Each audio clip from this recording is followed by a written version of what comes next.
राजेश।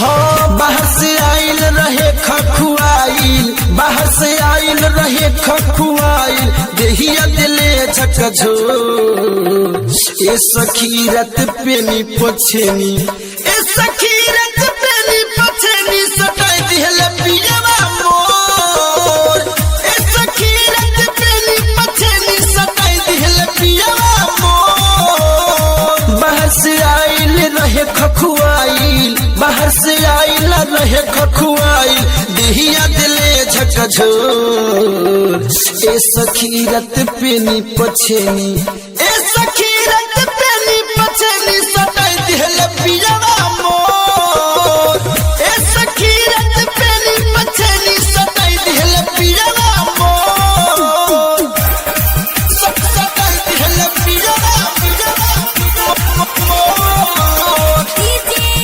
राजेश लाल बेगिया।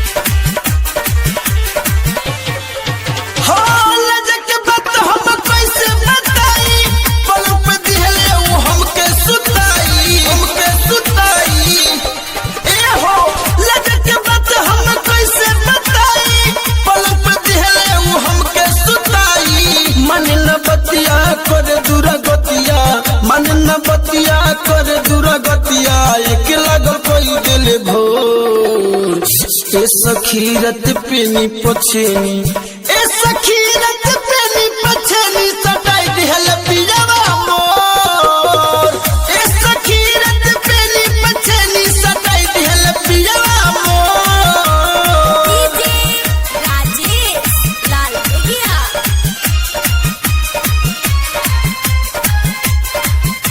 सटाई दिहले पियवा मोर।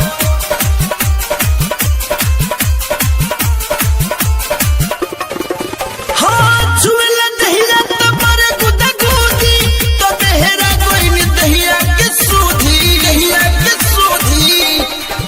ए झूल दहिया तमरे गुदा गुदी, तो देहरा कोई नि दहिया के सूधी। करे गजनवा हमरो सजनवा, करे गजनवा हमरो सजनवा, देहिया भइल कमजोर ए सखी रत पेनी पछेनी, ए सखी रत पेनी पछेनी सटाई दिहले पियवा मोर, ए सखी रत पेनी पछेनी सटाई दिहले पियवा मोर, सटाई दिहले पियवा मोर। डीजे राजेश लाल बेगिया।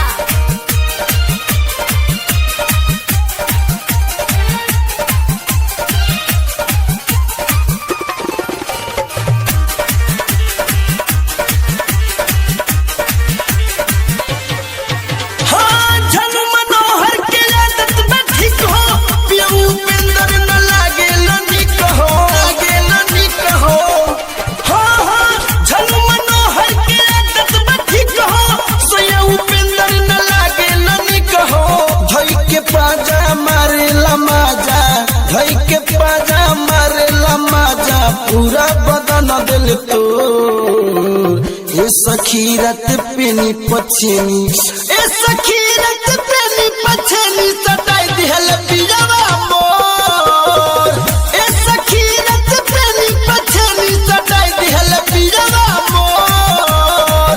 बाहर से आइल रहे खखुआइल, बाहर से आइल रहे खखुआइल, देहिया दिले झकझोर ए सखी रत पेनी पछेनी, ए सखी रत पेनी पछेनी सटाई दिहले पियवा मोर, ए सखी रत पेनी पछेनी सटाई दिहले पियवा मोर, ए सखी रत पेनी पछेनी सटाई दिहले पियवा मोर। म्यूजिक ऑन हंगामा।